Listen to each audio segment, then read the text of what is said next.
Assalamualaikum warahmatullahi wabarakatuh. Waalaikumsalam warahmatullahi wabarakatuh. Perkenalkan pemirsa, saya Muzafir Afif dari kelas 12-3.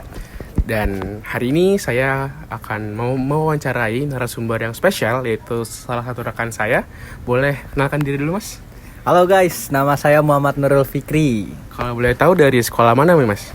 Saya dari sekolah SMK Negeri 64 Jakarta. Oh, dari SMK Negeri 64 Jakarta. Oke, Mas. Jadi hari ini kita akan berbincang-bincang tentang definisi perundungan atau mungkin lebih dikenal dengan bullying gitu, Mas. Ya. Oke, jadi menurut Mas Fikri sendiri nih, definisi bullying menurut Mas itu apa sih, Mas, yang Mas ketahui gitu?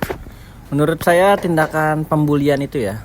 Menurut saya tindakan pembulian itu adalah sebuah perundungan dari sebuah kelompok terhadap sebuah individu yang tidak setara. Maksudnya yang tidak setara ini, misalkan ada sebuah individu dan sebuah kelompok. Dan sebuah kelompok ini melakukan perundungan terhadap sebuah individu tersebut. Itu tidak setara. Tidak setara terhadap nilainya, terhadap caciannya dan lain-lain. Jadi sebuah individu ini tidak bisa melawan terhadap sebuah kelompok tersebut. Jadi mungkin hal tersebut bisa dikategorikan ke dalam jenis bullying verbal ya, Mas ya. Jadi melukai salah satu hati seseorang gitu, Mas ya. Ya, betul. Oke. Menurut Mas Fikri sendiri nih, selama Mas Fikri menjalani hidup dari kecil sampai sekarang, kira-kira Mas pernah nggak sih dapat motif pembulian gitu? Atau bahkan Mas sendiri jadi pelaku atau bahkan jadi korban bullying gitu, Mas?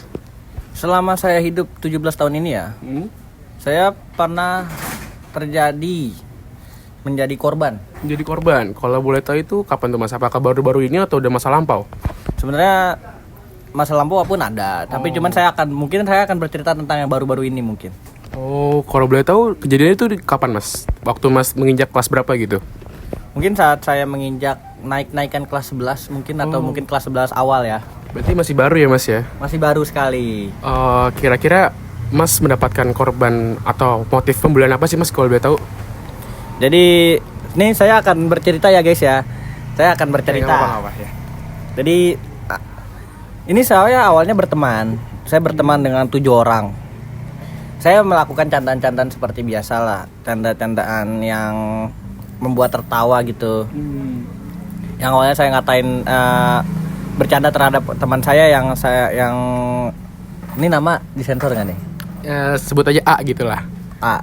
Saya melakukan perundungan terhadap A. Sebenarnya bukan perundungan, saya melakukan candaan terhadap A. Namun si A ini saya melakukan tindakan candaan saya yang mengatai dia sapu hijau. Misalkan saya katain A itu karena rambutnya mirip sapu hijau waktu itu. Oh, iya. Paham. Setelah itu dia membalas, namun tidak setara dengan candaan saya ke dia. Dan for your information guys, saya ini yatim piatu. Yeah, oh. Saya ini yatim piatu dan dibilang ke ekonomi keluarga saya pun dibilang mencukupi, alhamdulillah mencukupi, tapi dibilang tidak mencukupi juga tidak mencukupi guys. Jadi sederhana ya, Mas ya. Sederhana sekali. Nah, kira-kira langsung to the point aja ya, Mas ya. Mas dapat motif apa, Mas? Bullying gimana gitu dari pelaku? Dari si A ini dengan teman-temannya itu mungkin sepakat ya. Mungkin dia sepakat secara tidak ini untuk membuli saya. Saya dikatai bahwa yang penting punya bapak gitu. Bapak nggak ditanam, bapak kok ubi segala macam gini. Sehingga itu melukai hati saya. Karena itu secara berkelompok, sedangkan saya secara individual. Artinya saya ngatain dia sapu hijau karena saya individual. Jadi Mas kayak merasa disuduti gitu ya? Betul sekali. Sehingga saya tidak bisa berkata apa-apa karena itu sebuah fakta juga.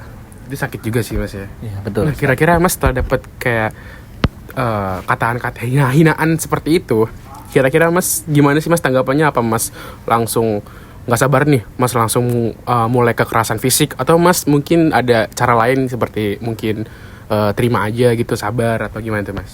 Menurut saya karena tindakan pembulian ini saya dari live-nya aja ya, faktanya aja. Karena orang-orang yang sering dibully pun pasti akan sabar. Sabar itu bukan berarti tidak melawan. Sabar sampai menunggu pelaku merasa puas terhadap hal tersebut. Sekaligus untuk sang korban tidak usah merasa dirugikan, karena ambil positifnya aja. Menurut saya ambil positif aja, karena itu akan melatih mental kalian untuk kedepannya. Mungkin kalian akan kedepannya di dunia kerja mungkin akan mendapatkan cacian-cacian yang lebih daripada cacian-cacian teman kalian. Seperti itu menurut saya. Oke Mas, ini pertanyaan terakhir. Kira-kira ada nggak sih Mas pesan atau motivasi Mas buat para pelaku bully Mas dan juga buat korban? Apa sih tipsnya biar saat korban mendapatkan motif pembulian, hal atau cara apa yang bisa korban lakukan agar bisa membuat dirinya lebih tenang gitu? Pertama untuk pelaku dulu Mas, gimana? Untuk pelaku ya, kalian cepat-cepat sadar bahwa hukum karma itu ada. Kalian tidak akan dibalas tahun atau 2 tahun atau mungkin besok hari atau kalian mungkin akan dibalas 5 tahun ke depan. Entah itu sama orang lain atau mungkin sama atasan kalian saat di dunia kerja. Seperti itu. Nah, kira-kira apa Mas pesan untuk korban bullying gitu Mas? Untuk korban bully, kalian tidak usah berkecil hati ya terhadap cacian seperti itu.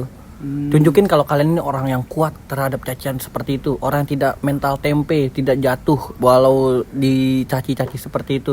Ambil positifnya aja untuk melatih mental kalian. Dan kalian akan tunjukin ke mereka bahwa mereka itu salah. Kalian akan tunjukin bukan dengan fisik, tapi tunjukin dengan sebuah fakta bahwa kalian tidak seperti itu. Oke, jadi pesan yang bisa kita ambil teman-teman bahwa memang bullying atau perundungan itu sangat merugikan di antara dua belah pihak gitu, karena bullying itu tidak memiliki keuntungan sama sekali gitu. Betul sekali. Dan pesan suatu poin yang bisa saya dapatkan dari Mas Fikri ini, ketika kita mendapatkan tindakan motif pembulian gitu, salah satu cara yang bisa kita terapkan yaitu dengan bersabar, karena kita percaya bahwa hukum karma itu pasti akan ada gitu, baik untuk mereka atau bahkan terbalik untuk kita jika kita melakukan pembulian gitu. Oke Mas, ini terima kasih banyak untuk waktunya Mas. Ya, terima kasih banyak. Jadi mungkin sekian dari kita. Wassalamualaikum warahmatullahi wabarakatuh. Dadah.